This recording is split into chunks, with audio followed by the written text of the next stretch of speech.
Улица 65 лет Победы – одна из важнейших артерий, ведущих к столице республики. Прошлогодний ремонт автодороги, подъезд 2 МАГАЗ автолюбители называют еще одной победой. Рамзан Гандалоев часто колесит по Ингушетии. Старое дорожное покрытие оставляло желать лучшего, признается парень.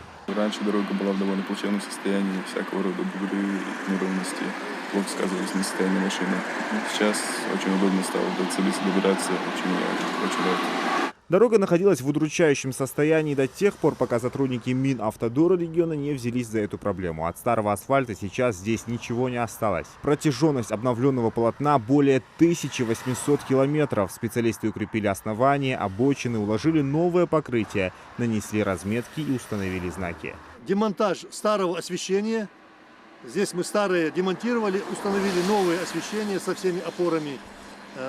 Ну и кабель заменили, все остальное.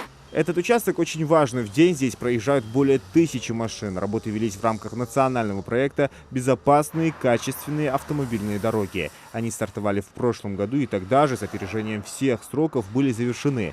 Дорожные преображения в Магасе продолжаются и в 2023. Нами запланирована улица Горчханова, протяженность 1510 метров.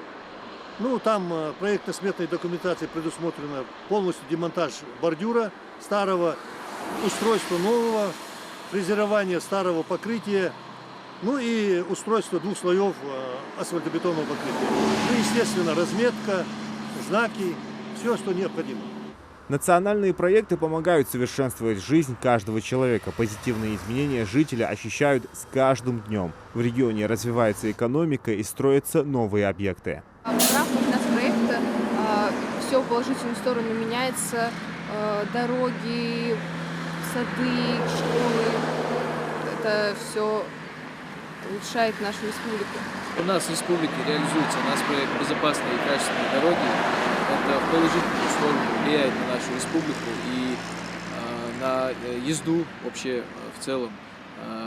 Дороги становятся все качественнее, ямы, все это очень плохо влияет на езду. Именно поэтому я очень рад, что в нашей республике есть такие проекты, которые в положительную сторону влияют. Согласно данным РИА Рейтинга, в прошлом году Ингушетия заняла 1-е место на Северном Кавказе по качеству дорог. А в масштабах страны лидирующее место по реализации нацпроекта «Безопасные, качественные автомобильные дороги». Зелимхан Калоев, Юсуп Ханиев, Рахман Цуров. Новости 24.